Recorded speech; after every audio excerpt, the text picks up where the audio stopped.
Well, welcome back, Kittitas Valley Sports Talk fans, to another episode of the Kittitas Valley Sports Talk. Let's just take in a little Austin Jenks there on. Here we go. On episode 18. Austin, thanks for letting us use your music, man. All right, we're back. Episode 18. I believe we settled on the Peyton Manning episode. Yeah, Peyton Manning jersey, number 18, Peyton Manning episode. That's a Hall of Famer. He is a Hall of Famer. He's a great. If you haven't got a chance to get on his ESPN Plus, which you get with Disney Channel. I did not know that. You get the streaming of Disney. ESPN Plus came with it for a couple bucks more. Peyton's Place is a great little episode to watch. That was awesome. If you're watching on the YouTube, cheers. I got my McGregor water here from That's right. one of the cups because it's the rodeo episode this month, sponsored by McGregor. Before we talk about them, let's talk about our other sponsor, Fitterers Furniture. Quality furniture since when? Was it 1896? 1896, corner of 4th and Main. Got it figured out. Yeah, no, I didn't hear from Amanda if they have any special sales going on today, but get down there, check them out. Yep, it is 1896. Let me look at my notes there. Go check them out. Tell them the Kittitas Valley Sports Talk sent you. And we got a fun episode today. We have the local calf roper, PRCA calf roper, Jake Pratt. Jake Pratt will be on the phone here with us. He'll be flying up. We'll talk about it here shortly, but he'll be flying up for this weekend's circuit finals. And, Jake calls home base now Stephenville, Texas, but he's an Ellensburg kid no matter what. That's Cowboy He is town, an Ellensburg Cowboy. And it's Stephenville, Cowboy capital of the That's world. right. That's Home right. of Tarleton State. And, That's right. yeah, that'll be fun to talk to him. And then we have Kerry Clift coming on, local guys on the Ellensburg Rodeo board, telling us about, well, he'll tell us what stories he's able to tell us from Vegas. That's right. And That's right. then we will talk about, there's apparently some new things happening this year for the Ellensburg Rodeo, and he's going to keep us informed on what's going on with those guys. You know, I'm biased when I talk about Ellensburg Rodeo. Obviously, that's our hometown rodeo, but it is amazing. And I say this no matter what venue or arrangement I'm in, I guess you could say, but or the crowd that I'm in front of. But Ellensburg does an incredible job of keeping tradition and mixing it and embracing new trends and new technologies and 21st century kind of stuff. So in some ways, you're still in 1923, the first Ellensburg Rodeo. In other ways, you're clearly in 2020. So I think the rodeo board just does an incredible job with the rodeo, and we're going to talk to Kerry about that too. I know it's always been something to brag about when you're out. People ask where you're from, the Ellensburg Rodeo. So it's kind of it'll be a lot of fun talking to him and finding out what's going on. But we got a lot happening right now in sports. I think we're all pretty jacked about. We'll talk about them for just a quick second. The Seahawks and how Let's go on the global scale. Let's do the global scale first. And what a game on! I was still pretty nervous there coming down the end. I thought, well, we could still. But then that last first down we got, I believe that was DJ Metcalf that caught that ball, correct? Yeah. I mean, every time I see him, it just reminds me of my middle school playing days. And It's the highlight reel from Italy. I mean, that guy is. You saw it on Twitter and a couple of other stories. How many teams passed him up? Second round. Second round. I think wasn't he the fifth or seventh receiver? Yeah. Chosen. Whatever. People are regretting that decision. It's like that's a Mike Trout not picking him early enough. That's a good point.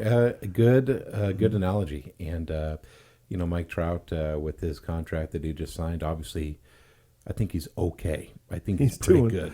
He's living the dream, that's for sure. He's That's living right. in sunny California. But no, they head to Green Bay. It'll be a tough one. It's supposed to snow here all weekend. I haven't looked at what it's supposed to do in Green Bay yet. At first, I think last Sunday they were saying, mid-30s, no snow. But then Monday they said low 30s, high 20s, and snow. Oh, So it will definitely be the frozen tundra of Green Bay at Lambeau Field. But can we talk about the Philly game really quick? Yep. And one guy in particular, and this resonates with me. I'm a few days shy of 43 myself, and McNown.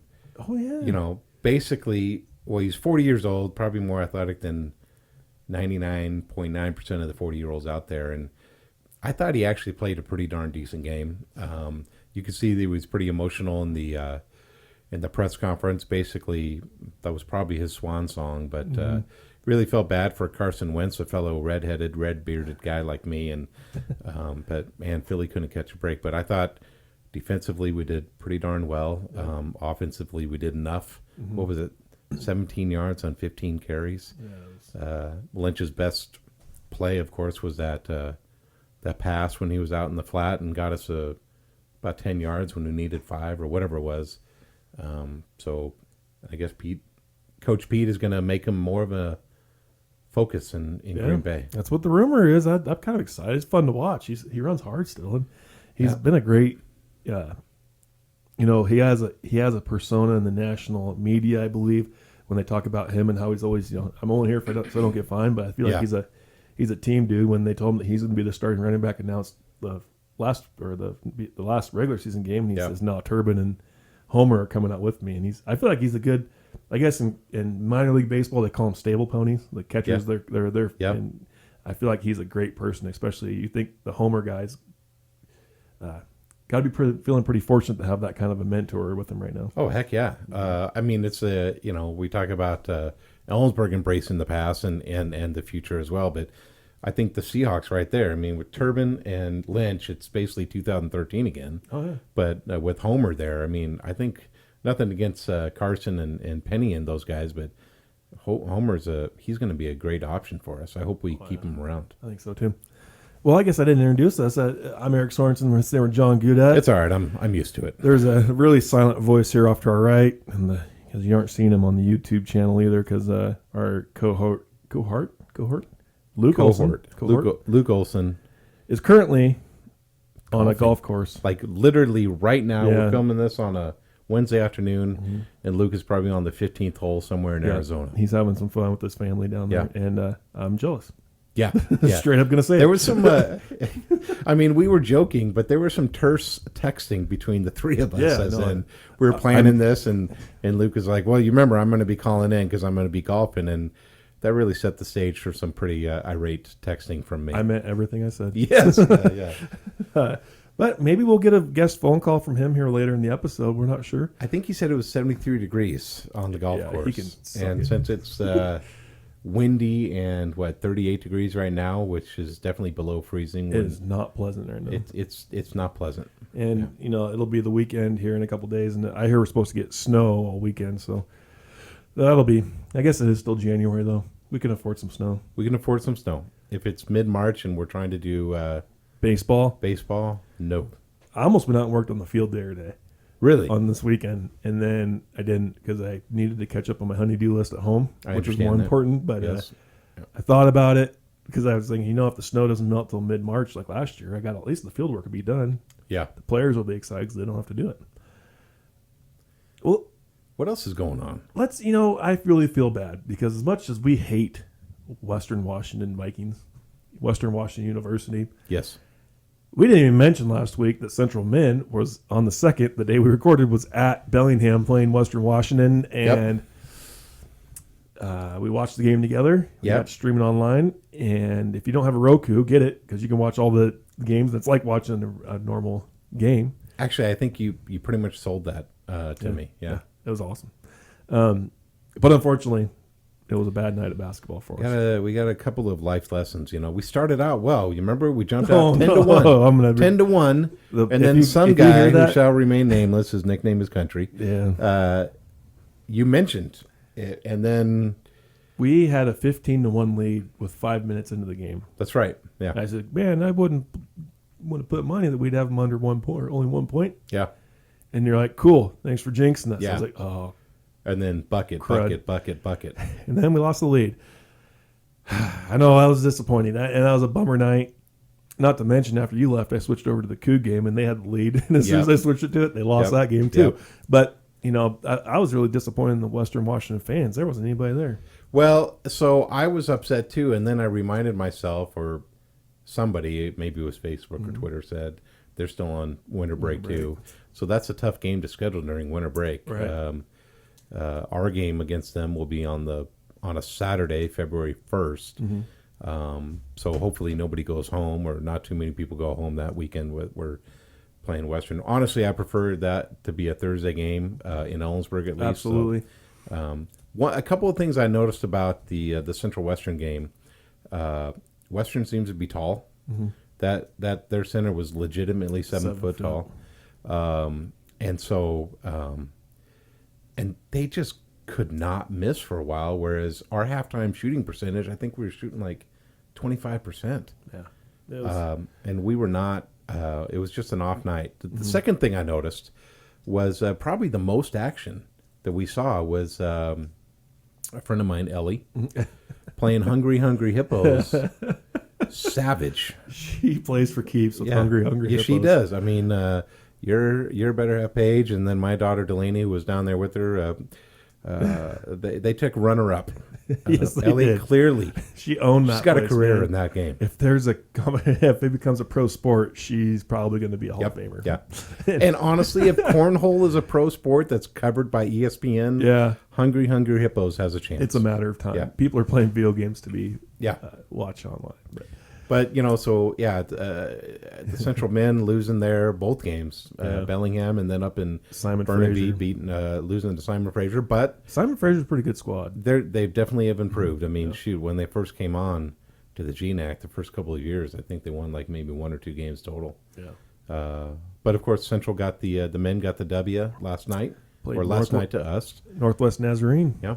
Beat them 72-70. It was barn burner there in Napa, Idaho.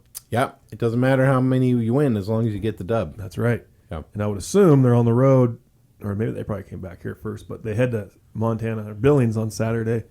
I'd be curious to know if they fly. We had a bus down to Montana, and that was Baseball a nice team buses. 13, 14-hour bus Do drive. you do it in one day? Oh, yeah. Oh, yeah. So we you usually leave at the like- day before, and then we wake up the next day and go. But, and the worst is when you get done with the doubleheader on Sunday, and you get on the bus, and you go until you get to Ellensburg.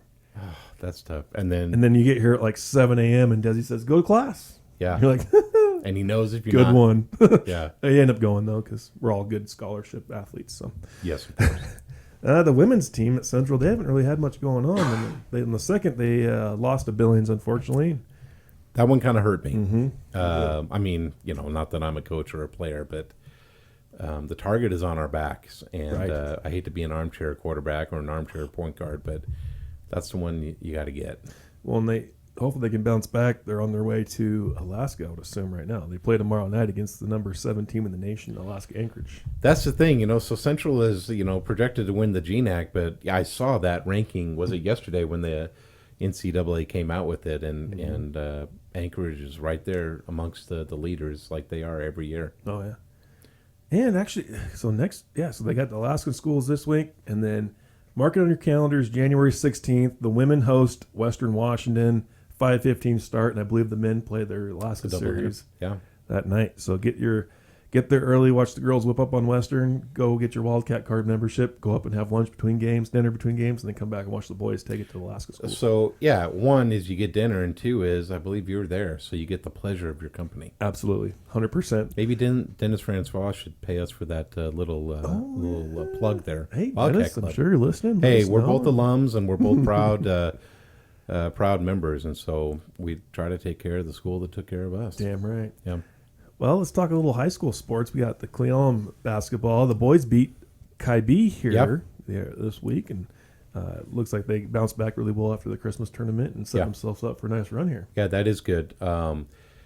We'll be watching Cleon. Obviously, we were watching Cleon girls pretty closely. I mean, the entire team, but got to tip our hats to Grace. Right. Grace Terrell eclipsed 1,000 points, as covered by our golfer extraordinaire, Luke Olson, who was at the game, and I think she finished 12 points, so she's well over 1,000 points, and I mean that's a big accomplishment. We've been blessed with some really good athletes throughout the county, and 1,000 points that's a big deal. It is. I want to read a little bit from Luke's article in the Daily Record. This is the paragraph that caught my eye the most. It was her being quoted. A lot of people ask me why I still play because I already know what I'm doing after high school.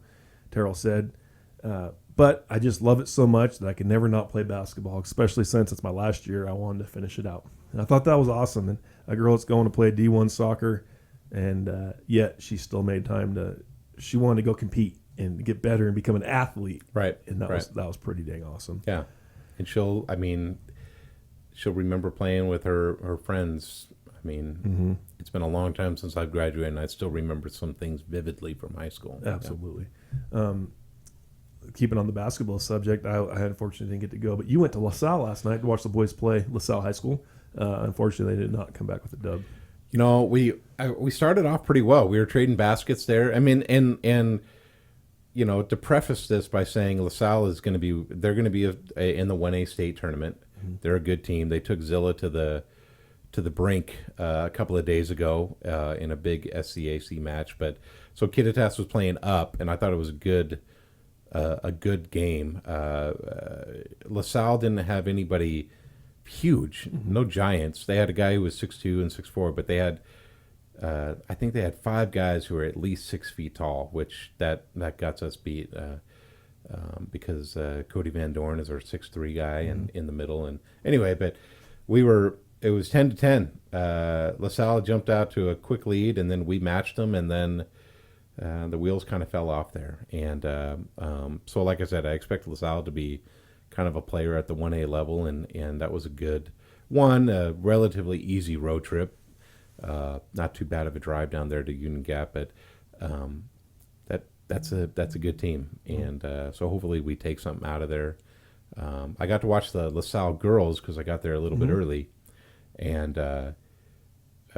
they look to be every bit as good as last year's state championship team. So they're ready to make another run at it. They were playing the West Valley Yakima, the West Valley JV team, and of course West Valley is one of the better 4A teams in the state, and that JV team was tall, but and so was LaSalle. So anyway, some good basketball.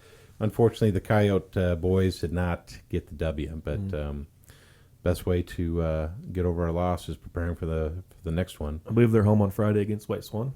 They are home against Swan, the Cougars, I believe it is. Cougs, which is the home of our guest later this episode, Kerry Clift, White Swan alumni. That's right. That's right. He's a White Swan guy. We'll have to maybe pick his brain on some high school stories. I think so. Yeah.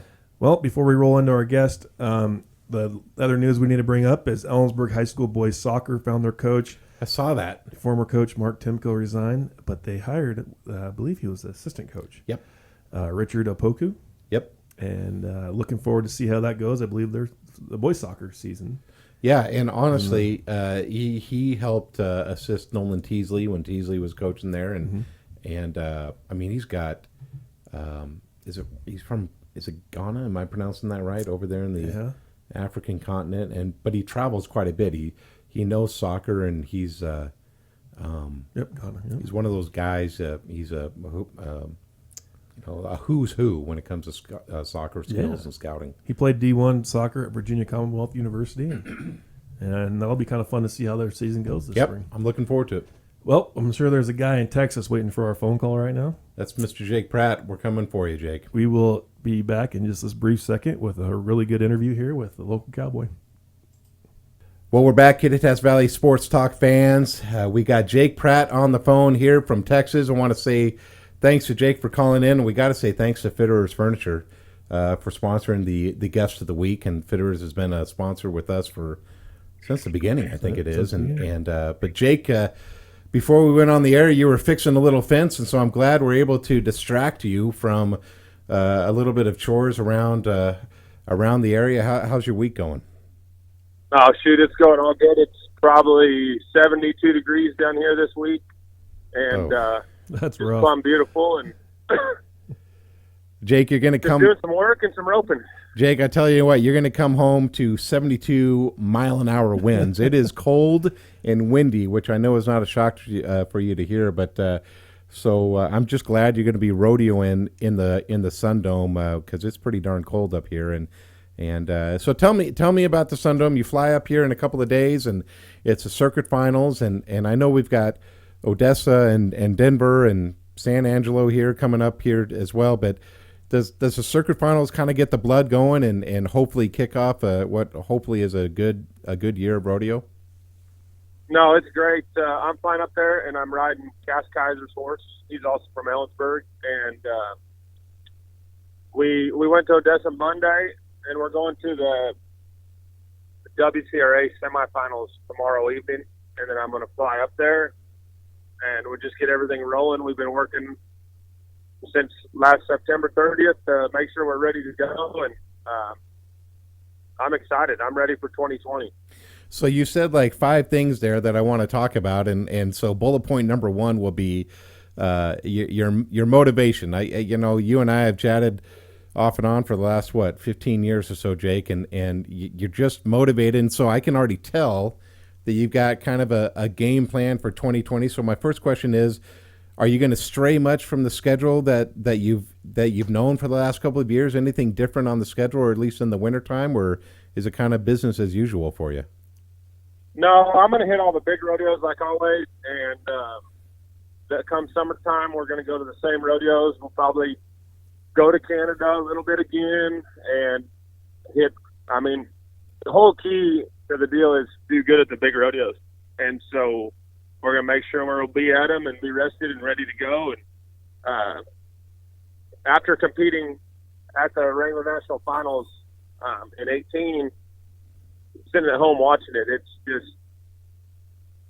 it's not a cool feeling. It's out there is such a production, and it's such a great feeling to rope out there, and also financially it's outstanding because there's so much money to be won and whatnot. The guy just has to be there, so you just got to keep your head on straight, and you got to know what you're going to do and believe in your process. So to take me through that, I mean, I remember the 2018 NFR very well. Obviously, you do too. And shoot, we talked almost every night there were you compared to 2019 here just last month, were you moody? Were you upset, or were you thinking I just won't ever miss it again? Well, it just came down to the end of the year, and the guy didn't make it. I mean, like we all know that September 30th, who's competing in Vegas, and yeah. So I would say there was dang sure a couple weeks of disappointment, and I guess for me it's always been what I need to do better, and so I guess that going through the 2019 year, there were things that I needed to do better, and there was dang sure a hindrance in March when I was sat out and did practice and whatnot for 6 to 8 weeks. And so I know that's a big hindrance to me because the more work I feel like I put in, the more benefits I get. Right. What about, so the schedule is going to stay relatively the same, hit the big ones and do well, and obviously take care of circuit stuff and maybe a little Canada. What about the horsepower? Is 6 your main horse, or any changes there? As of now, 6 just got cleared by the vet. He sustained an injury probably in August that I didn't know about because he's a dirty, tough son of a gun.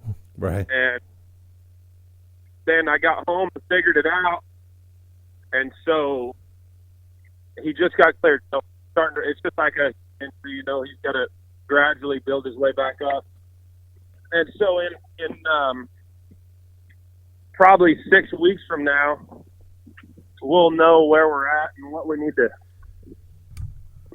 if he's going to be 100%, because I know what I can achieve on him. So it's one of those things I would love to have him right now, but I know that I need to make sure he's 100% healthy, just like we need to be, or our vehicles or whatever it is. Right. So I have a horse from another Columbia River Circuit, calf rover Roger Nonella, that I got last spring, and he's been doing really great at the house, but we still got a little bit more work to do between me and him to get things ginning just right. Right. So moving forward to the winter rodeos, like at the circuit finals, I'm riding Gas Kaiser's horse, and then I'm going to be entering with Blaine Cox from Texas this winter, and I'm going to be riding a black mare of his he calls Widow. I've got everything lined out perfect on the Nonella horse or 6's back. Right. So maybe so you might not be on 6 or Blaine's horse until maybe after San Angelo, or are we talking like maybe a February or March kind of thing? Yeah, I'm thinking, the middle of February, beginning of March is probably beginning of March before I ride 6 again at a Right. rodeo. He's been off since September 15th, let's say. And so it's going to take a lot of gradual, like they just cleared me to walk him around. And then in a week from now, we put him in an aqua tread 3 times a week for 2 weeks. And then from there, we go to light trotting. It's just going to, he's sustained it in his left hind.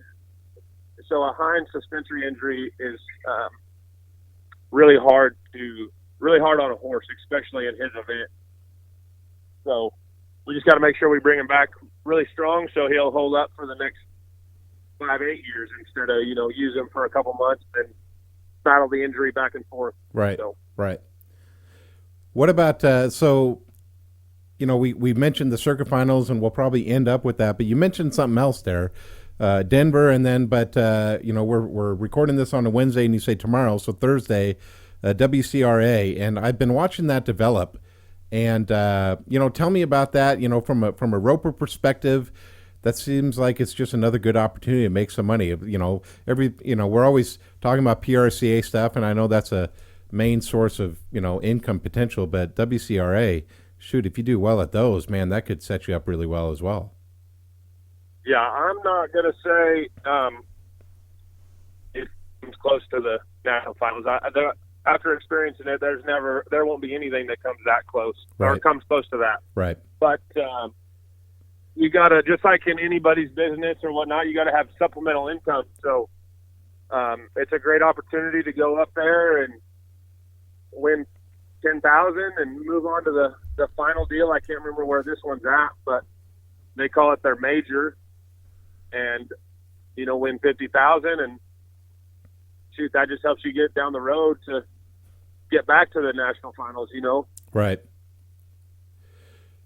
So if you you mentioned that too. So $50,000, it might not count for PRCA standings, but from a momentum and from a motivation and putting some wind in your sails, I know you're supposed to have, what is it? Don't have short-term memory. Like get over the no times or the broken barriers and also try not to dwell on too many wins. But when you're winning, does it just feel different being on the road, being in the truck, and when you're making checks no matter where you're going? Well, as life progresses, I mean, especially for me, with I've got my 2 awesome little boys, my wife's more expenses involved. So obviously, the more you win, the less pressure is on you to pay the bills and put money away and whatnot. So anything you can go to, like the WCRA or any rodeo and whatnot, when you're winning, everything's good. It's just when you get in those lows where it seems like you can't do anything right, and you're really not doing anything wrong. You're just not winning. You got to be able to keep a level head through all of it so that the runs of winning last longer and the runs of not winning don't last as long. You know what I mean? Right. No, I get it. And let's go back to the schedule a little bit. Obviously, circuit finals this weekend, and Denver coming up as well. And so, I guess maybe it's a sports cliche, but the most important rodeo is the next one on your schedule. But do you have one that you just love to go to, or on the flip side, do you have one that you really want to get that buckle or whatever the winning prize is?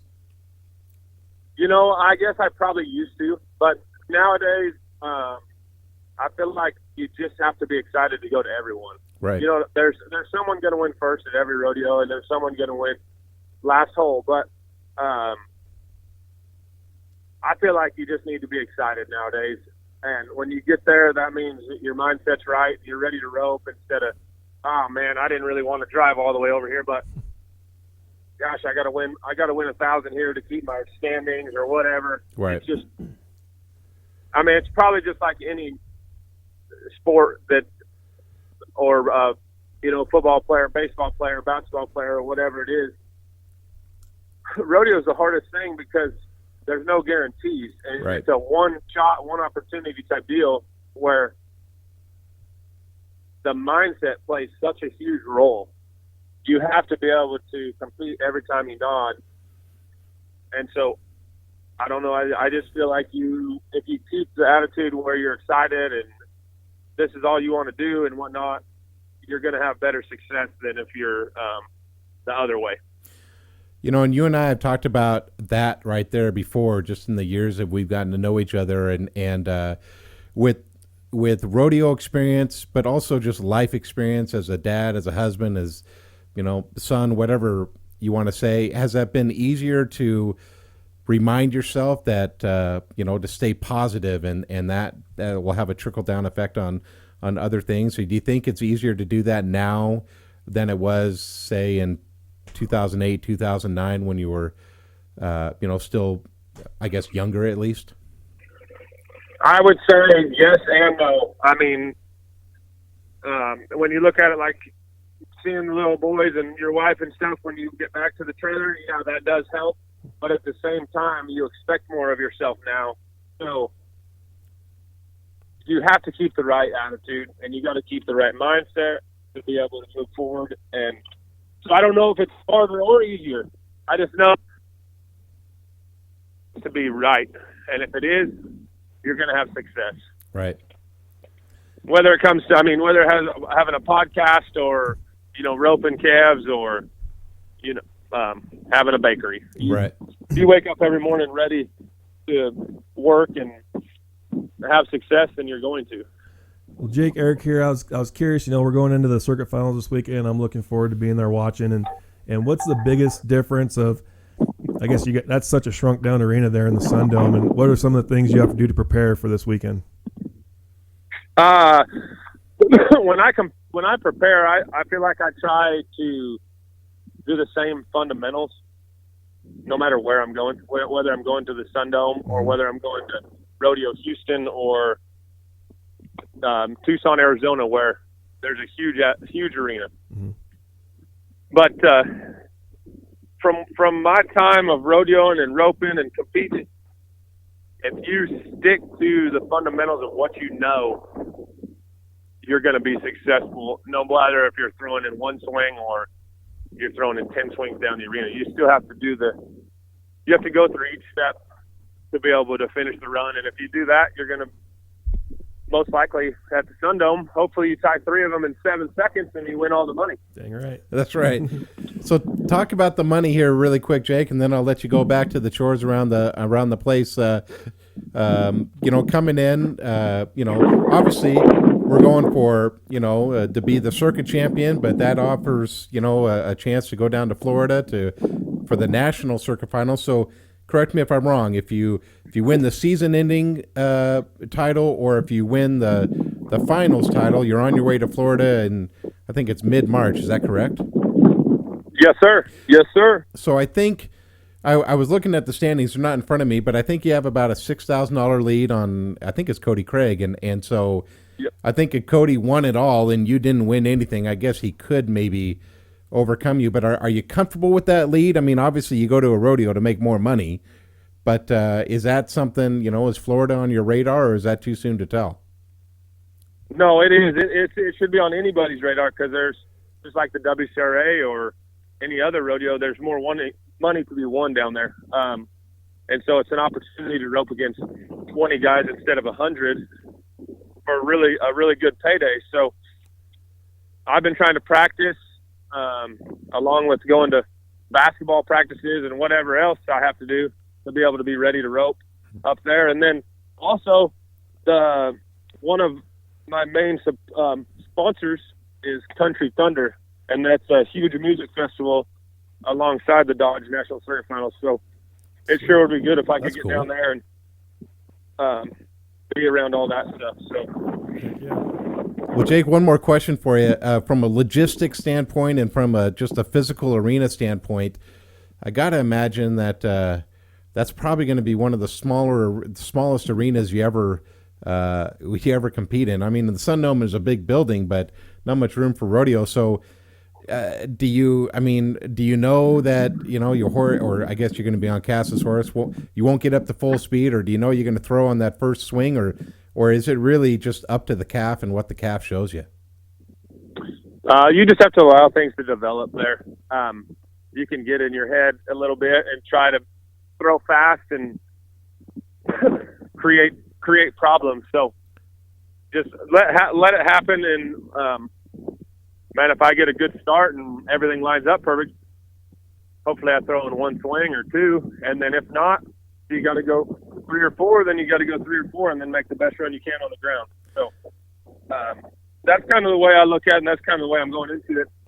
I've rode Cass's horse at his house, and that horse is phenomenal. So we're just going to get up there to Washington in the snowstorms and get after it. Well, JK, I appreciate it, and I agree with you. 7 seconds will get you in the money every round, and so we'll see you on Friday. I just really appreciate you calling in, and good luck this weekend, and definitely good luck in the year. Thank you very much. You guys have a great day. All right, you too, Jake. Thanks a lot. Bye. Bye. Well, folks, we're back after that great interview with local calf roper Jake Pratt. That was a lot of fun, wasn't it, John? Yeah, I've been. He's always given me the time that I need. Obviously with the podcast today, and then just with my rodeo column that I've been writing since, I guess, May 2000, and so it's been really cool to watch him go through, junior rodeos, high school rodeos, college rodeos, and now, his NFR time in 2018 where he won just shy of 180 grand, and last year we were talking about it when we were off the air. Last year he won 70 grand, and that that missed the NFR by probably a couple of paychecks, and it's really frustrating because any other year that he would have been in the NFR again. And like he was saying, once you get that taste in your mouth, you never want to go away from it. And so yeah, Jake, thanks for taking the time, and but that leads us into what's going to happen this weekend in the Sun Dome. So Columbia River Circuit Finals. So the best PRCA guys in Washington, Oregon, and the northern part of Idaho above the Snake River are going to be there in the Sun Dome. By my unofficial count off the top of my head, I think we got 8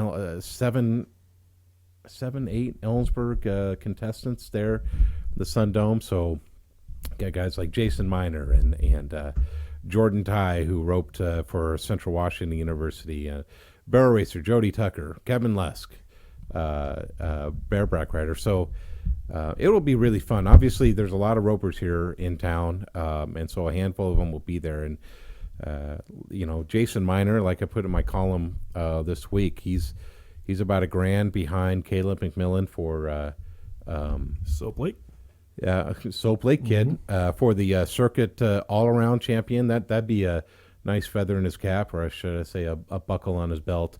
And so that's one thing that I'll be watching. So Jason will be in the calf roping, and he'll be in the team roping with Jordan Ty. Of course, the Minor brothers, Riley and Brady, they're both leading the header and heeler standings. And so they'll either win the season title or win the finals title, maybe both. And so, but I can guarantee you, if the Minor brothers win, that their kids, Maverick and for Brady and Monroe for Riley, they will be in the buckle presentation photo. Absolutely. Last year I remember watching them both. So it's just a fun event, and I'm telling you what. So the circuit finals are on Friday night, Saturday night, and then Sunday afternoon. Well, we got the Hawks game on Sunday afternoon too. But circuit finals are at 1:00 on Sunday. The Hawks game starts at 3:40. Oh, you can make it back in time. You can do it. Maybe Absolutely. you can't make it all the way back to Ellensburg to watch it on TV, but go to my father-in-law's house. My in-laws live in Yakima. You're welcome to their house. We'll watch the game. Go to the circuit finals all weekend. You got time. Absolutely. Well, we just saw our next guest pull down the driveway, and we're going to have a quick message from McGregor Company, and we'll introduce Kerry Clift, the Ellensburg Rodeo board member. And he's flying pretty high right now. He's got a new football coach on his favorite football team. So maybe we'll talk about that. That's here. right. We'll be right back after this message. All right, we're back after that message from McGregor Company. And, folks, we got our second guest of the episode in-house, YouTubers. If you can see the smile on his face, his Cowboys just got a little bit better. That's right. And I don't mean the Cowboys of the rodeo from the episode. I mean them Dallas Cowboys. Dallas Cowboys, you got to give us your opinion, Kerry. Yeah, Super Bowl champs next year. I feel it. It's going to happen. I'm sorry, Seahawks, it's over. But until that NFC championship comes through Seattle next year, Kerry. It's going to be good. Right. We have all the talent in the world now. We have a coach to put them in the right direction. That's awesome. Yeah, I don't know. This has already fallen off the rails because I can't even take that seriously. I wore this for a reason today. Yep. Seahawks sweatshirt here. Yep. But Kerry Clift is in the studios, Big Country Studios here, and obviously we just got done talking with Jake Pratt, an Ellensburg guy who's been at the Ellensburg Rodeo a handful of times. We'll just say as a professional kid, but I guess we can start off with. One thing that I would say, obviously, I'm biased because I'm such a huge rodeo fan and been watching Ellensburg for, I guess I'm going on 20 years, 21, 22 years, and just an incredible production. And I'll repeat myself. I've already said it once on the podcast in our intro that just, combining tradition and keeping it relative or relevant in, 2020. So technology and fireworks and names and concerts and that's a year-round effort, and so tell us a little bit about that and how that takes shape. Well, we start planning for rodeo the day after rodeo, for the next year. It's a lot of time. It's all volunteer on the rodeo board top ends, and it depends on what, as a director, what you're in charge of. Some things take a little more and some a little less. But, in my case of the concert, that's we're already planning for the next year. You got to look ahead and see who's going to be around, and it's a lot of work.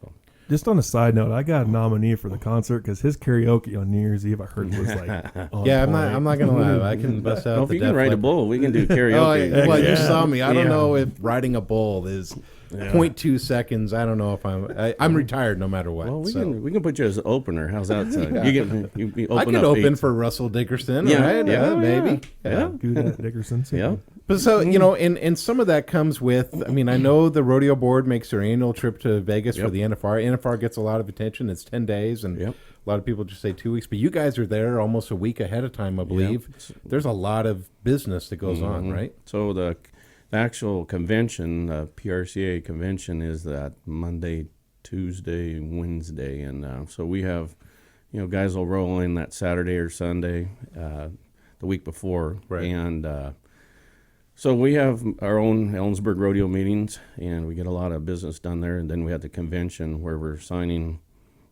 specialty acts. And in our case, we have a lot of people that come back, like our bullfighters, but in stock contractors. But we do a lot of business there because you're face to face. Right.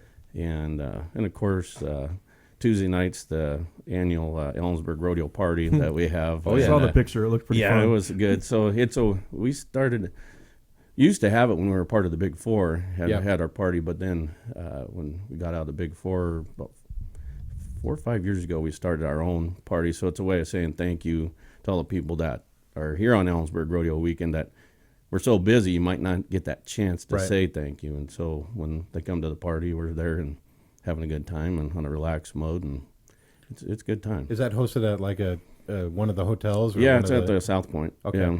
Okay. So if you're there, you're welcome to come. So I think that's episode. We'll make you a bartender. Hey, there we go. There we go. So we can expense the trip. Yep. Absolutely. There we go.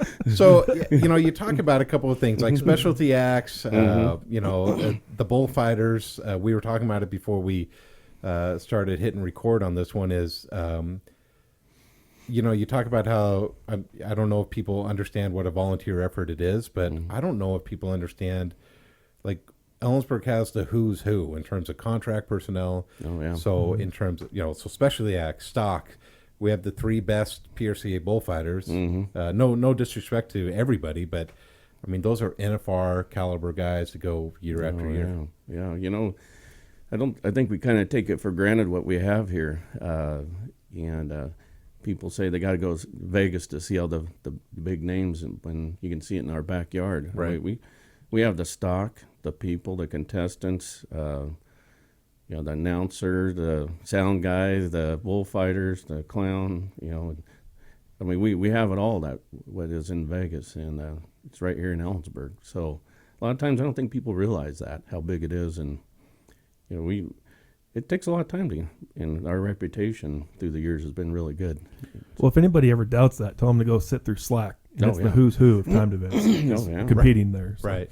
Yep. So tell me about some things that, I mean, I know that's near and dear to your heart, the concert coming back a few years ago. I mean, there's some, if you think about it, guys like Tim McGraw, Oh yeah. one of his starts was here. And, you know, we had Russell Dickerson here last year as well. I mean, so one, I'm thrilled that it's back after a handful of years now. And what can we, I mean, is that it's going to have some staying power in the foreseeable future? You know, we always like to have more people show up, obviously, and we're building that. You know, it started in 1983 with Johnny Cash. So, you know, you've named, you know, Legendary. We've had Mark Chestnut and Tim McGraw and a lot of good acts through there. But, you know, we got into the 90s when when Garth Brooks was real hot. And so artists got a little expensive and it was hard to make money or break even on the concerts. Right. And so that's why they stopped doing them. And then 3 years ago, you know, I kind of, being in charge of the Go Buckle Club, I needed we used to do a summer party, and I needed an event for them. And I'm like, let's do a kickoff like they do in Vegas. So Vegas has Wednesday night, the Hoedown Downtown, where they have country artists playing that evening as a kickoff to the rodeo. And I'm like, well, let's do that, and then have an opportunity for our Go Buckle member sponsors to have a kickoff, and then include the community in on it. And felt pretty right at that time. You know, Chris Ledoux was the last guy that we had perform here, and Ned, I had seen him on a YouTube video, and Ned Ledoux, and I'm like, oh, you know, this would be kind of a good honor. You know, 20 years later, hey, we're starting out with Ned Ledoux, and kind of a funny story with him.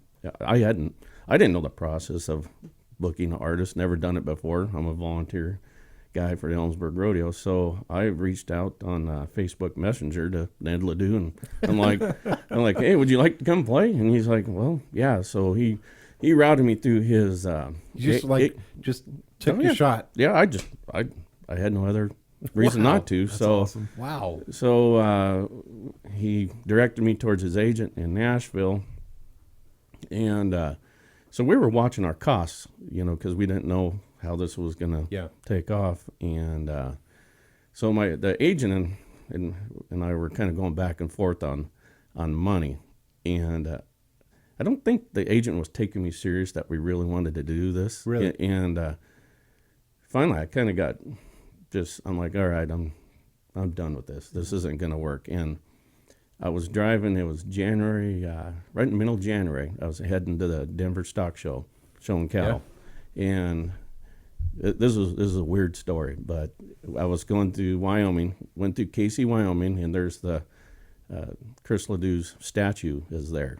Right then, I had my iPod on random music, and a Chris Ledoux song came on. And I'm like, no, this is weird. Yeah. So I got on the phone, I called Ned's agent, and I said, do you know what I'm doing right now? He goes, no. And I go, well, I'm in a blizzard. You know, it was like 20 below, heading to Denver Stock Show. Yeah. I just told him what I had just passed through Casey, Wyoming, and you know, and Chris Ledoux came on the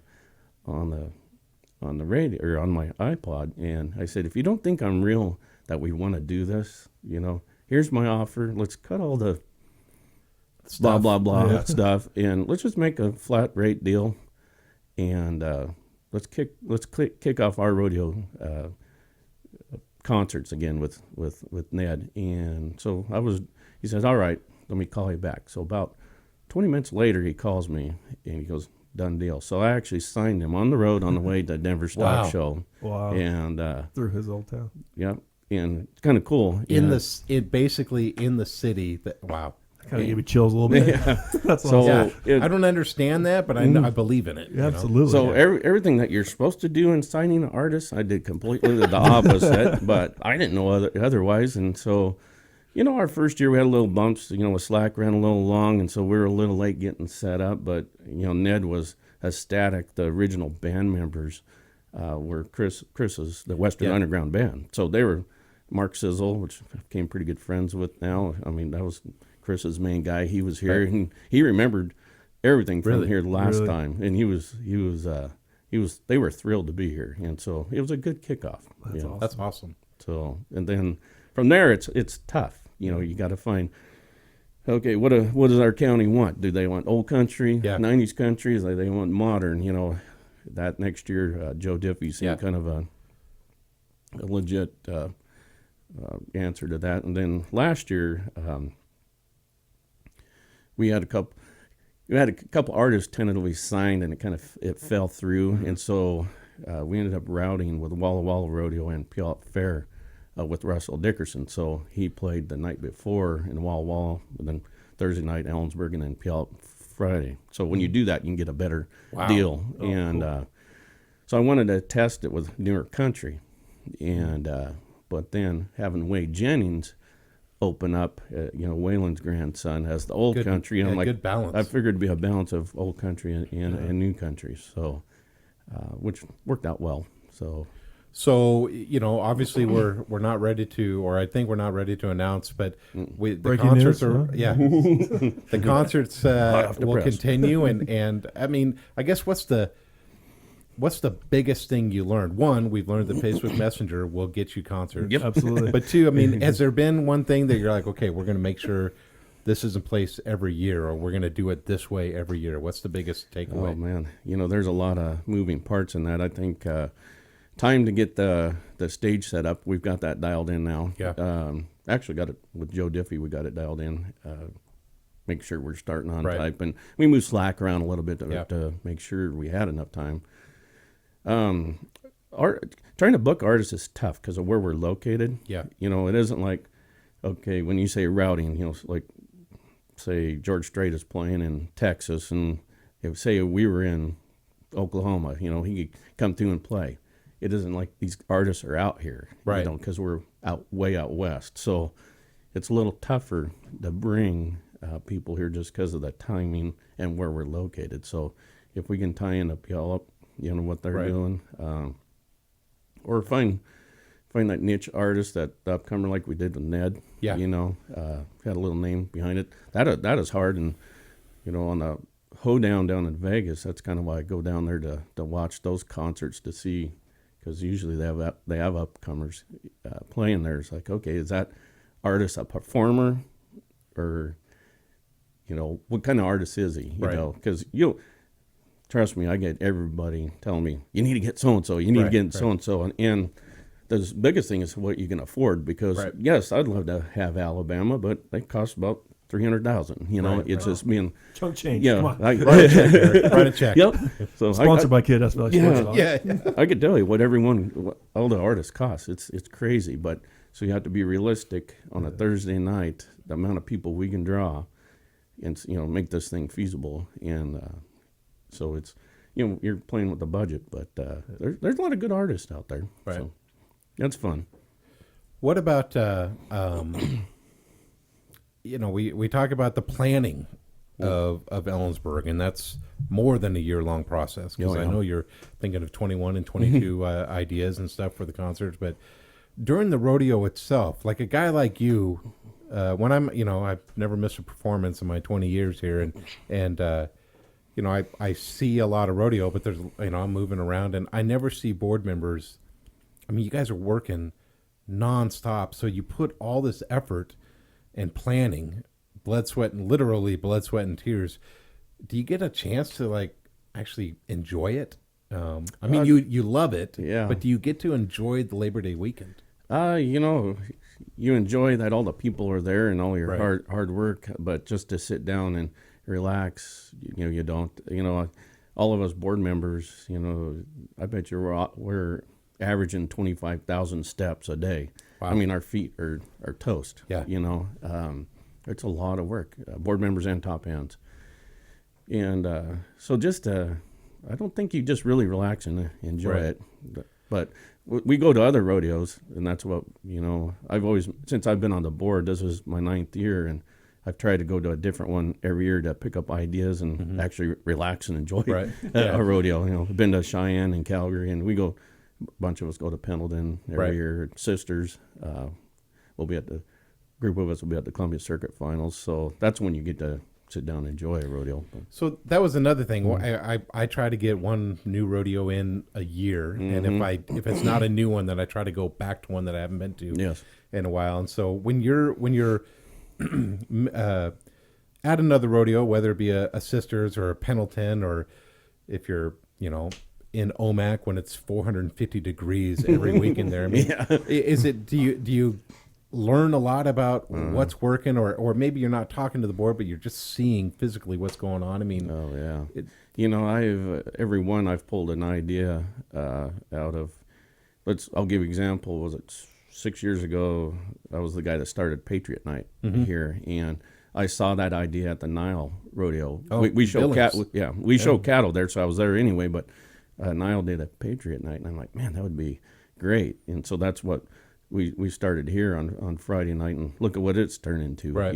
This year was a big tribute, but that we've honored the World War II vets and I could tell you stories on those guys. It was probably characters. Oh man, there was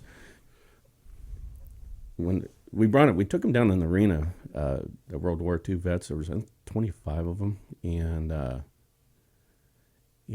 no, it wasn't the World War II. I'm sorry, it'd be Vietnam, I believe. Yeah.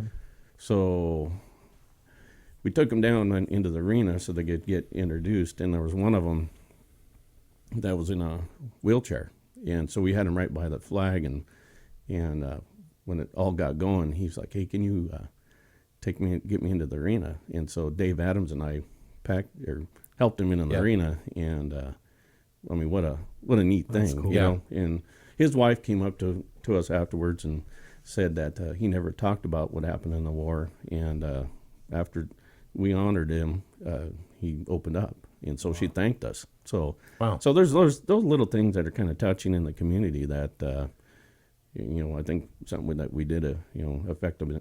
Somebody's got to recognize them. Oh, and of course. why not be the biggest event in Ellensburg? Definitely. And one of the biggest events in the entire PRCA. Yeah. I know that night I'm guaranteed to cry.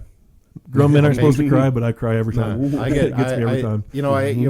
Let's set the scene then on a Patriot Night. So it's Friday. So I'm just finally thrilled. A year of waiting, at least for performances. It's getting dusk, and then Justin McKee, with his words, they get the chills, and then somebody's belting out the national anthem. I'm kind of getting a little teary right now, but I mean, what a way! And then honoring patriots, whatever branch of service they're in, or last year with Deputy Thompson, and which was pretty speechless, to be quite honest with you. So a Patriot Night is an incredible way to kick off the Ellensburg Rodeo. And so to answer your question, going to other rodeos is where we see things like that. Yeah. And Cheyenne, when we went, we saw a lot of different things. When I first went to Cheyenne, I'm like, how can one rodeo win outdoor rodeo so many times? I'm like, how I always wondered that we got to too. be better than them. Yeah. And then when you go look at their facilities, they're like, oh, okay, now I get it. It's huge. Yeah. But and their concerts are. Their concerts are insane. So we went But to. they're at a different time of their. I mean, they didn't have a gap, I believe, in their concerts, right? Or no, we saw Toby Keith. I actually saw a $1 million check passed from the rodeo committee of Cheyenne. Wow, and, Jeez. So I mean, there's a lot of potential in these concerts. Pendleton, they're having one with Eric Church, and there's. Between him and their openers, there's 1.3 million that these guys are doling out. So there's a lot of potential. With these concerts, it ties in to a whole event. Right. We're putting on an event. Right. Of the concert day and the rodeo. So We need to take a quick break. I got my producer hat on right now. Yep. So I don't have any flaws. We're going to take a quick break. We're going to have one more message from McGregor Company, the great sponsor of the rodeo. look at his shirt, McGregor Company. That's right. And we'll be right back. And your mug right there. And the mug. We got a lot of questions. This is nowhere near over with. We'll be right back. I'm Ian McGregor of the McGregor Company. There are so many decisions that are required to produce a successful crop. From selecting the right variety, rotation, nutrition, or crop protection, management is a full-time job. At the McGregor Company, we view our role as that of a partner. It's not about making a sale, it's about producing the best crop to help our customers succeed. What we earn here, we invest here, just as we have for more than 130 years. The McGregor Company, your partner for success. So we're back after that brief break, and you were talking about, before we went into the commercial break, just the event itself. So, I mean, we got the best cowboys and barrel racers in the mix. Mm-hmm. We talked about, bullfighter clowns, and tell me about, specialty act. I mean, that helps you kind of break up the rodeo events a little bit. And what do we got going on this year? Yeah, that every year we try to have something different and new, and that, that's one thing we look at when we're in Vegas, and Bill Lau is in charge of that. But this year, Bill found a group that's bringing there'll be wild pony races. A team of 3 youngsters, and I believe it's under 12 years old. They bring there's 6 ponies, and they do bring some kids of their own, but then they'll be looking for some local talent. So right. I don't know all the details on that part yet, but that is the plan, to have these. Just to keep a cliffhanger for now. Yeah, there is some wild pony races. I've personally seen them at the Nile and at Calgary, I believe, and it's very entertaining. Yeah, it's a lot of action. So are all the specialty acts and contract are they all in Vegas? Yep. And so. Is it just in a huge convention, like hotel room convention center, or what? So it's at the South Point Hotel, and so there's a room, and they'll set up a booth, and so everybody can go and visit them at their booth, unless you're the one-armed bandit. He just sits down at the bar and signs his deals at the bar there. But he's good enough now. He can do that. That's probably more truth than joke. No, it is. I can tell you where he sits. Yeah, opposite of where I do. But You're next to him. Yeah, but there's a lot of trick riders. There's what was that, Randy Kerr, the guy that he broke Wild Mustangs. He's got to act. We haven't had him here. I saw him at Sisters. Yeah, so there's a lot of trick ropers, the dogs and the monkeys. And, so this is gonna be fun, having something a little different with these wild pony races. Is it hard to find a specialty act? I mean, so in their booth, and I'm sure everybody's different, but do they have? I mean, if you haven't seen them, so you talk about seeing them in Nile or Sisters or Calgary. But if you haven't seen them, can you make a decision based off of a video or word of mouth? Or I think we'd have to ask Bill, but I know in the past, you visit with other rodeo committees that have had them. Obviously in their booth they'll have a video or brochures on what their act's about, and they'll tell you. But the biggest thing is talking to other committees, like, oh yeah, that guy was good, easy to work with, and something fun. So. We're excited to have them come this year. So. Yeah. Part of the event, obviously, is slack leading up to it for the diehard rodeo fans. I'm watching the steer tripping on what is it, a Wednesday morning or Thursday morning, and it seems like it might be a little bit different. Best of the best is moving on from West Star to the arena. Yeah, there's it's not signed, sealed, and delivered right now, but. There's some plans we're working on as the board to bring that rope in on Wednesday to the Ellensburg Arena. Yeah. So obviously that shifts some things on slack, and so that's all pending right now. Yeah. But that is just, we have some details to get worked out, but that is kind of the tentative plan. So. It seemed like, though, when West Star was kind of saying their swan song, leading up to the Labor Day weekend, that they mentioned, it's going to logistically, we got to make sure that we don't lose the flavor of the event, but it seems like there's a good team of guys that want to keep it rolling. Yeah. So the biggest thing is parking.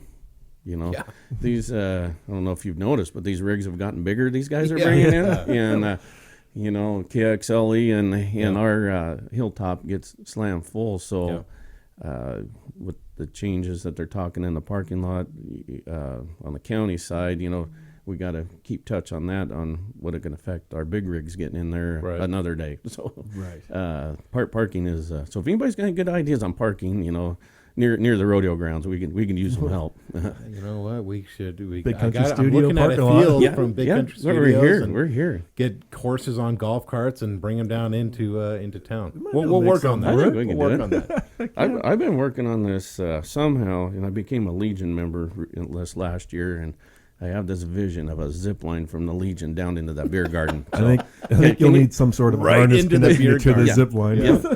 I think that if we can make this happen, I think people pay $10 to ride that thing. Right, wouldn't right. I think if you could figure out how to get JJ into the arena that way. you? Oh yeah, I think he would do it too. That'd be awesome. Yeah, if anybody, he would do that. No, he's open to anything. We talk about the event of the weekend, and we were talking about this before we hit record again on the podcast. And Ellensburg has been a trendsetter for extreme bulls. I still remember the prototype event. BJ Schumacher won it in 2002, and that just jump started. I don't know. I can still remember it, and I don't think people realize what it could be. And then as soon as that night happened, I was thinking, wow, we've got a whole new chapter of PRCA rodeo kind of stuff. And Extreme Bulls has always been in Ellensburg, and it looks like we got a little bit of hardware for it. Yeah, well, there's 2019, we PRCA gave us the Extreme Bulls event of the year, which is a big feat, and what was it, Tuesday early evening, the whole board went down and they had to get together and they awarded that award, which is great. Right.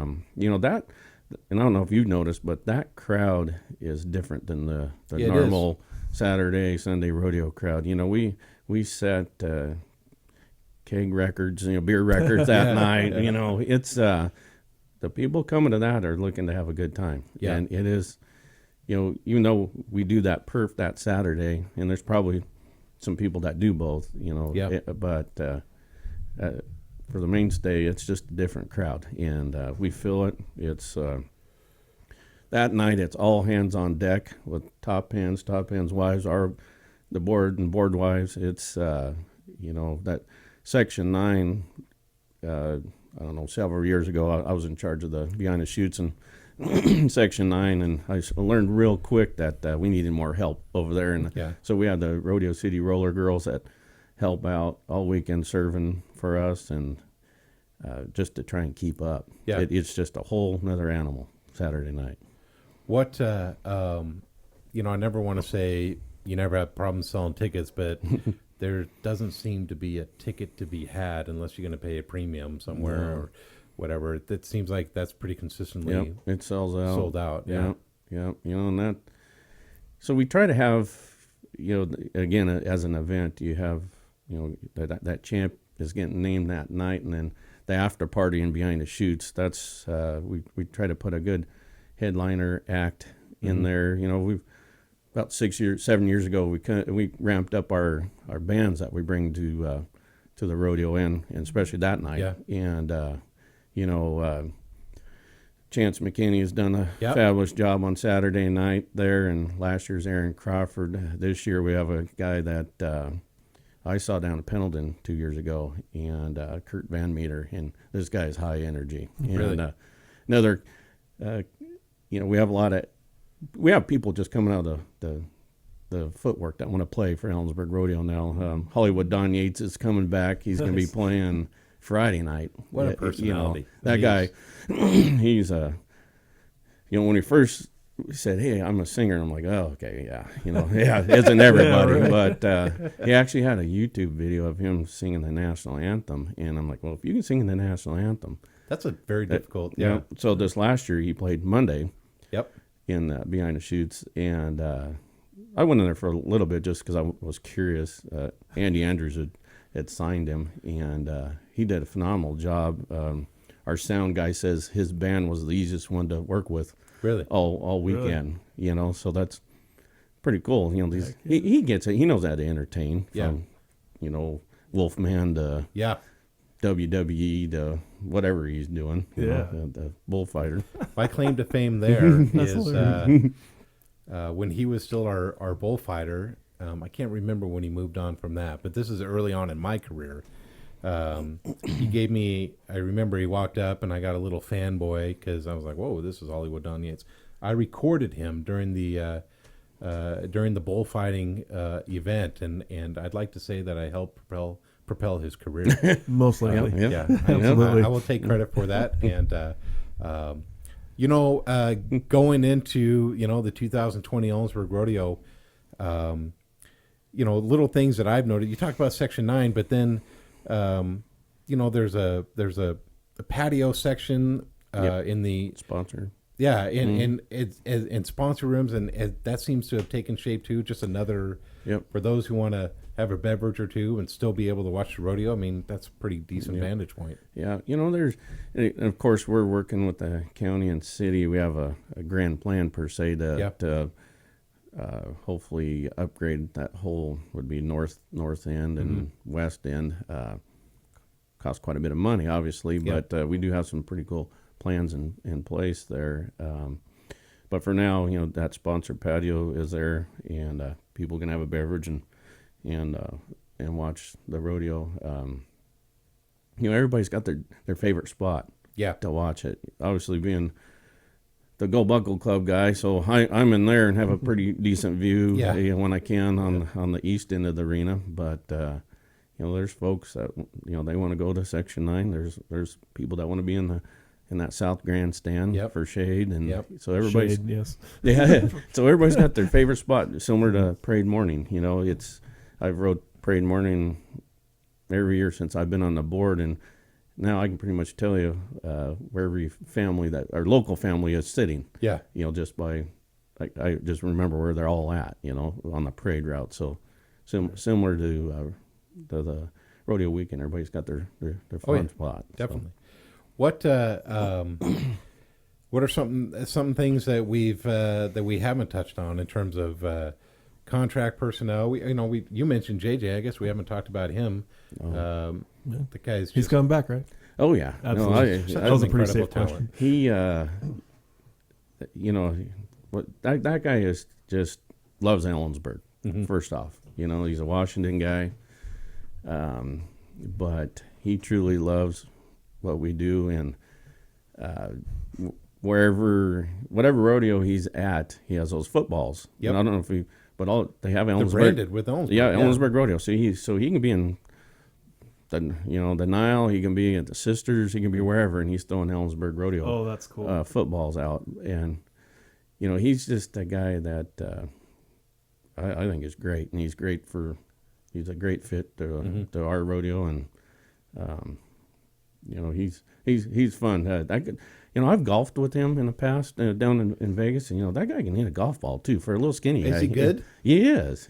I actually one year was in the Carl Jensvold kind of puts all the golf stuff together, and so he put me with JJ. So I was in the cart with him for 18 holes. Oh man! And I can tell you.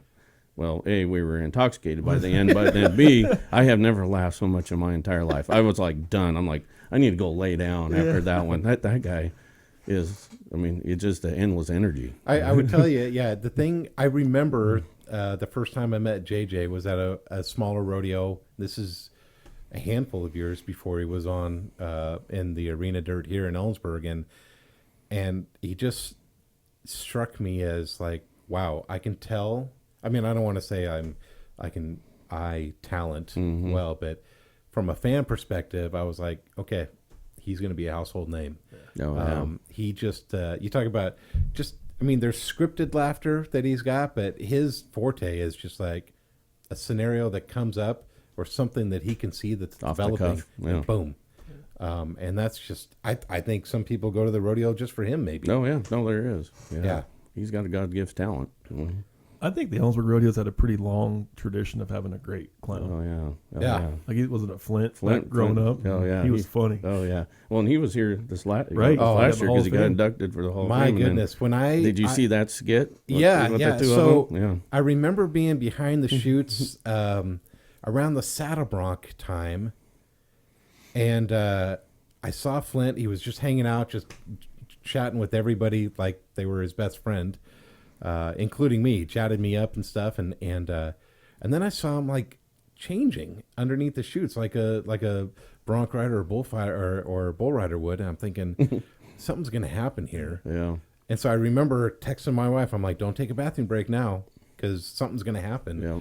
And that was really cool. And to see Two of the best. Two of the most iconic barrelmen or clowns, whatever you want to say, in the arena. That was pretty fun. Yeah. It was pretty fun. Yeah, no, that was a great moment. It was a great moment. Yeah. It was a great moment.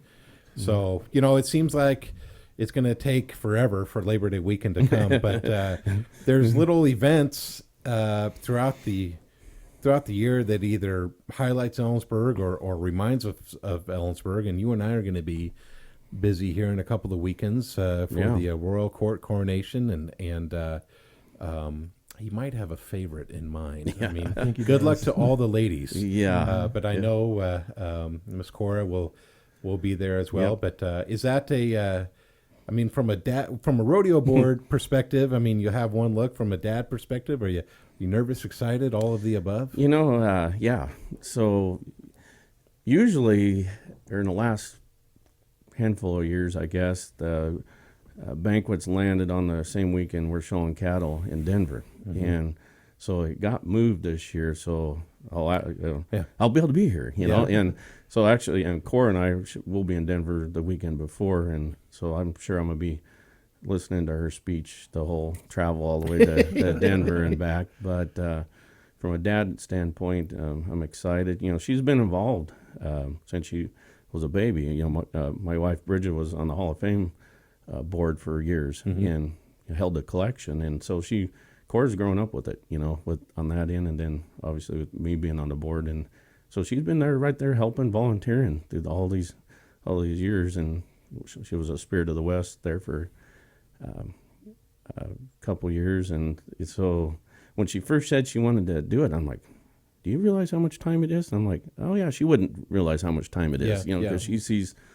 what I do, but that's a big commitment. Those gals are gonna they travel a lot.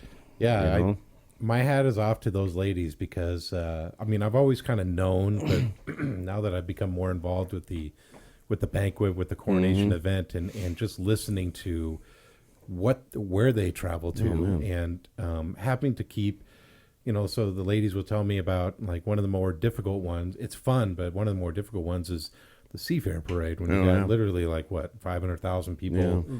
And most of them never seen a horse before, so the potential to spook horses and stuff. Yeah. And, just the commitment is well, that's huge, exhausting to think about it. The miles they travel, just all the things that they do here in the county. So I'm looking forward to it. That coronation is on fun. The 25th there at Central. I think. There's still some tickets available if you're interested, and we're getting pretty low on them from the last I heard of it. But that's a good problem to have, though. Yeah. I'm kind of excited for the traditional posse arch that they build and be able to walk with my daughter. That is cool. It's going to be fun. We obviously have a lot of family and friends coming up, and so looking forward to that day. And hopefully the MC. Incredibly mediocre looking redhead. He hopefully I don't foul it up or anything like that. Oh no, you'll do great. I try to do a little self-depreciating humor, and then last year I made the mistake of talking about how I met my wife, and the royal court at the time in 2000 was kind of involved with that. And then I found myself on stage kind of getting a little emotional. Yeah. And I'm like, wrap it up. You crossed the line. I did. So anyway, but hey, Ellensburg Rodeo can't come soon enough. Kerry, I really appreciate you coming in and keep us posted. So we're on Facebook and Instagram and Twitter. And so if you got ideas or something, or you wanted to talk about the rodeo or keep the conversation going, Sports Talk fans, let us know on multiple social media outlets. Absolutely.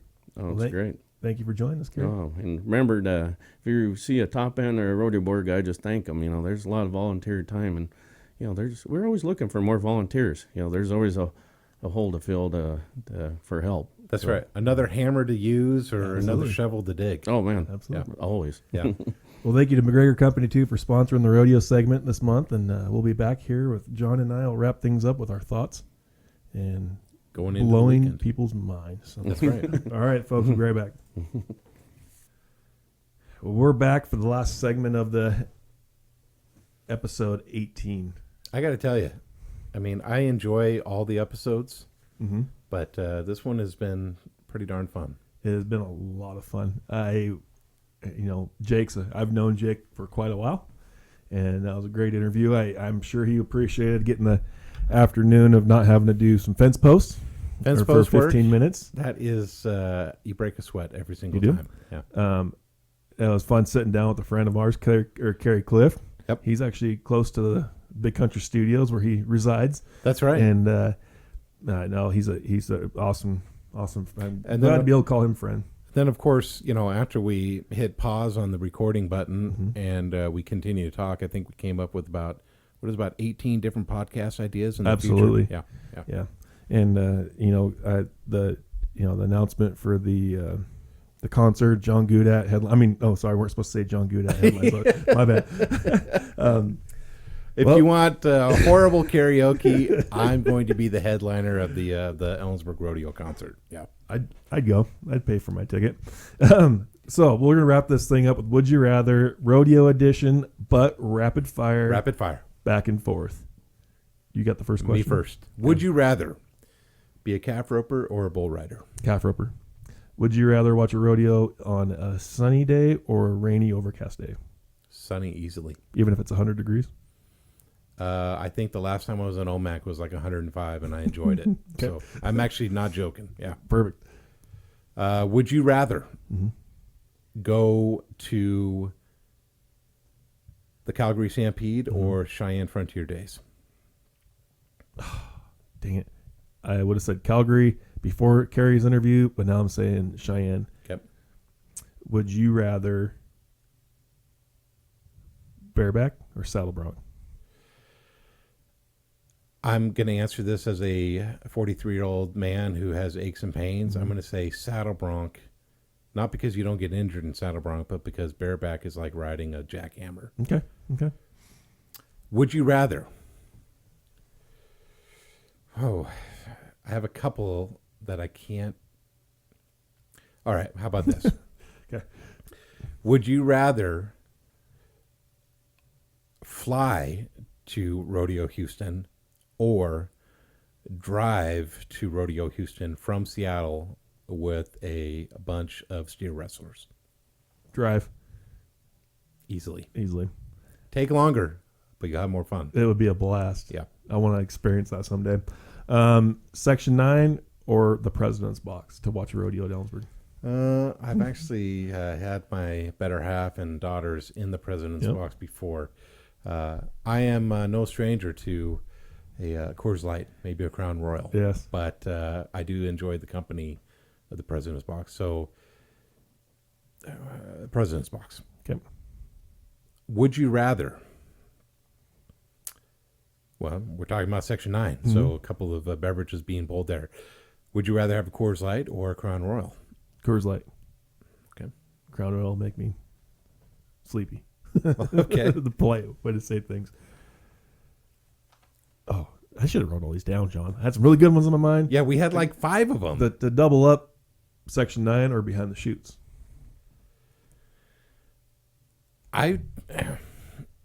You can't. Those are apples and oranges because Section 9 is during the rodeo. Behind the chutes is after the rodeo, or at least it is for me.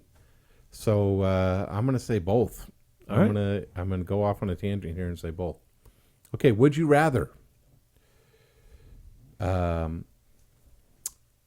Would you rather watch the Columbia River Circuit Finals, or would you rather watch the Caldwell Night Rodeo? I've been to both. I want Caldwell for the experience, but Yakima because it's doable. There you go. That's Okay. that answer. Yeah, there you go. I just wrote down a really good one, but it's gonna be my last one for you. Okay. So I'm not gonna say that one right now. All right. Which puts me in a predicament because I don't Okay. have one at the moment. Okay. And I'm gonna rack my brain right now. Wild horse race or, as a fan, wild horse race or wild cow milking. I enjoy the wild cow milking. I haven't seen the wild horse race in probably 10, 12 years at the Ellensburg Rodeo. So I'm going to say horse race just because it would be bringing back an old favorite. Right. Okay. We're going to go injury related. Would you rather? So would you rather, seems like bull riders get growing poles. Mm-hmm. It seems like bareback riders have neck injuries all the time. Would you rather choose your injury, growing pole or a neck injury? Groin. Okay. This isn't really a would you rather, kind of. It's what do you think, but it involves two local families. Who has more cow milking buckles, the Ericksons or the Stingleys? Yeah, I was gonna say, wow.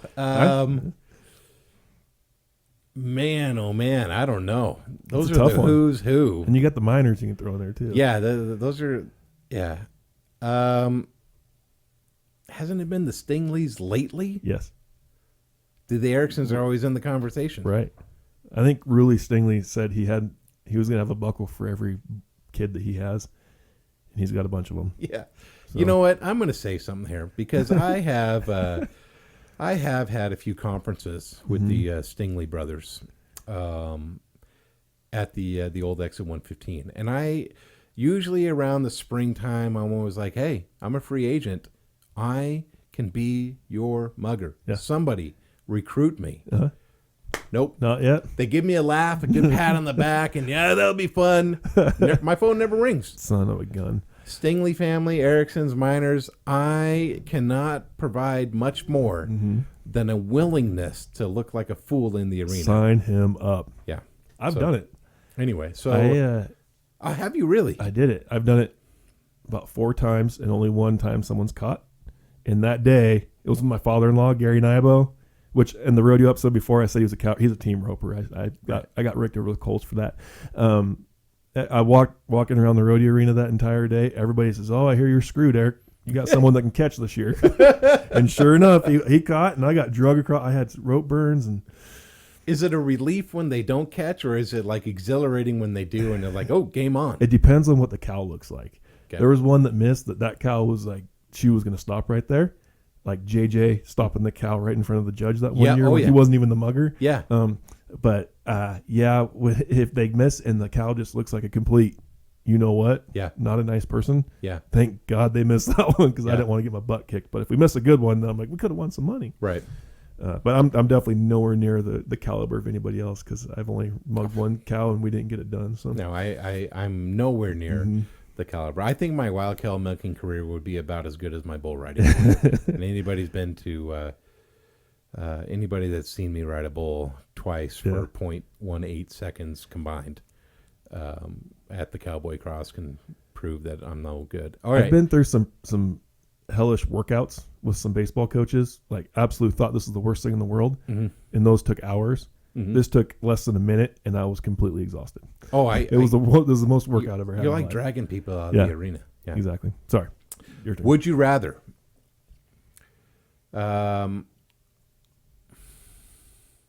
Would you rather watch the NFR from one of the, streamed in TVs from one of the casinos, or would you rather watch it live but in the worst seat in the arena? This is a great, and I've had this conversation with my wife. She would choose the casino, I believe, or the bar. I would love the worst seat in the house. I love the experience of being firsthand in the building and going through the chaos of getting there. I enjoy that stuff. Yeah, I would agree with you. Just so because you can be there. Although you and I both have friends who go down there consistently or yearly or at least consistently, and they never buy a ticket, but they watch it every night in the streams into the casinos, which really welcome all the Cowboys. I can't focus doing that. I don't ever know what the hell happens because I'm not paying attention. One more? Last one? I've got one more, but you I got have one more a too. big one. It's All not right, really that big.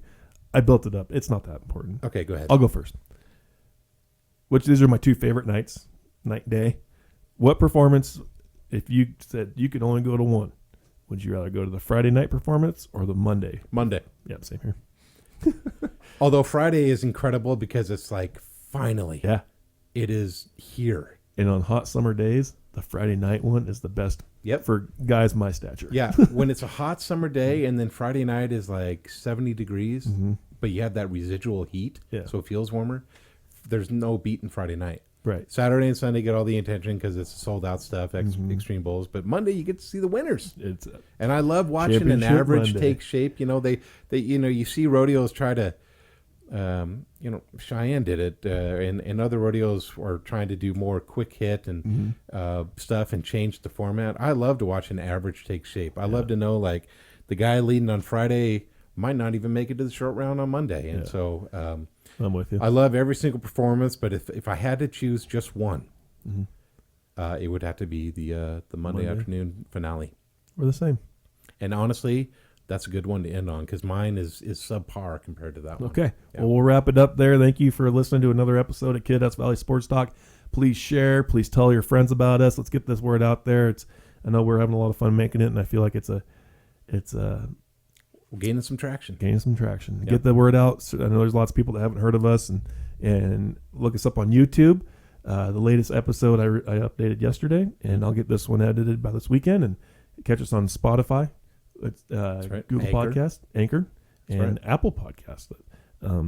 Check us out and listen. Check us out on all our social media: Instagram, Facebook, Twitter, and next week, should we give them a preview what next week is? Nah, No, we're gonna know keep what you it waiting. is. Keep the cliffhanger going. Dang right. Until next week, be nice, be kind to everybody, and we can't wait to talk to you guys again soon.